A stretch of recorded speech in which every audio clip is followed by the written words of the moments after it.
Hello friends, welcome to our channel Snacks Box.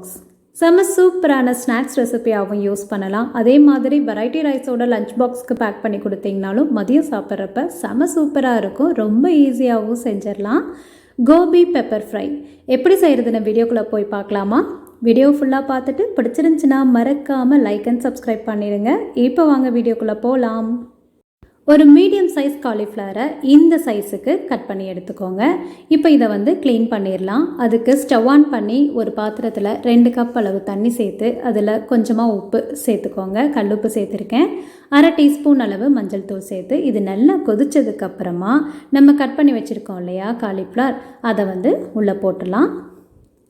So இதில் புழு மருந்தெல்லாம் நிறைய இருக்கும். ஸோ அதை க்ளீன் பண்ணுறதுக்காக தான் இந்த ப்ராசஸ்.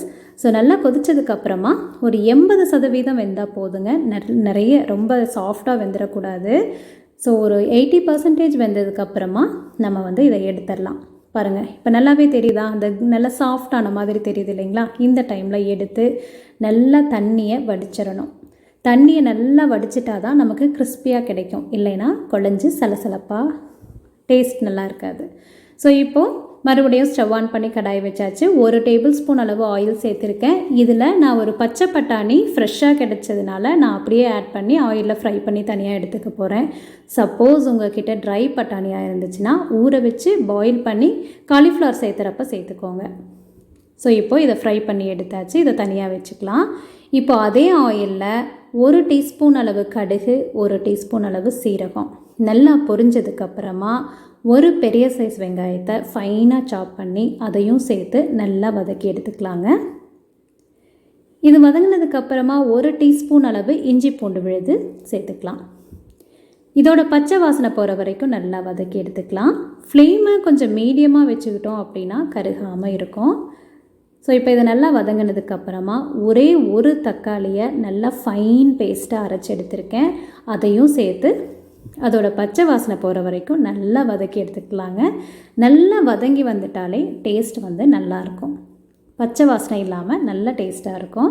ஸோ ஃப்ளேமை கொஞ்சம் கம்மியாக வச்சே பச்சை வாசனை போகிற வரைக்கும் நல்லா வதக்கினதுக்கப்புறமா தேவையான அளவு உப்பு சேர்த்துக்கோங்க. காரத்துக்கு 1 டீஸ்பூன் அளவு சில்லி பவுடர், 1 டீஸ்பூன் மல்லித்தூள், ஒரு 1/2 டீஸ்பூன் மட்டும் கரம் மசாலா சேர்த்து நல்லா வதக்கி எடுத்துடலாம்.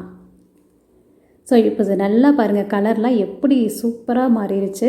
நல்லா வதங்கிடுச்சு. ஆயில் பிரிஞ்சு வந்ததுக்கப்புறமா நம்ம ஃப்ரை பண்ணி வச்சுருக்கோம் இல்லையா பட்டாணி, அதையும் சேர்த்துக்கலாம். சப்போஸ் உங்களுக்கு ட்ரை பட்டாணியாக இருந்தால் பாயில் பண்ணி இந்த டைமில் சேர்த்துக்கோங்க.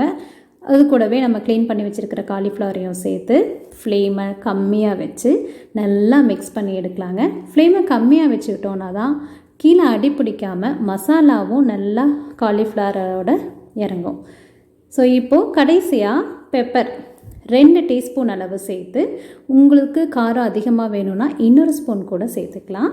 நல்லா மிக்ஸ் பண்ணி விட்டுட்டு ஃப்ளேமை ஃபுல்லாக லோவில் வச்சுட்டு லிட் போட்டு மூடி வச்சுருங்க.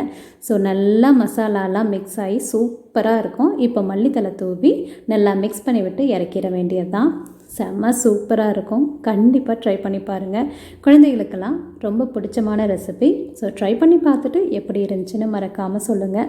பிடிச்சிருந்துச்சின்னா லைக் பண்ணி ஃப்ரெண்ட்ஸ் எல்லாத்துக்கும் ஷேர் பண்ணுங்கள். அப்படியே சேனலை சப்ஸ்கிரைப் பண்ணாதவங்க ப்ளீஸ் சப்ஸ்கிரைப் பண்ணி பக்கத்தில் இருக்கிற பெல் பட்டனையும் ப்ரெஸ் பண்ணி வச்சுக்கோங்க. பாய்.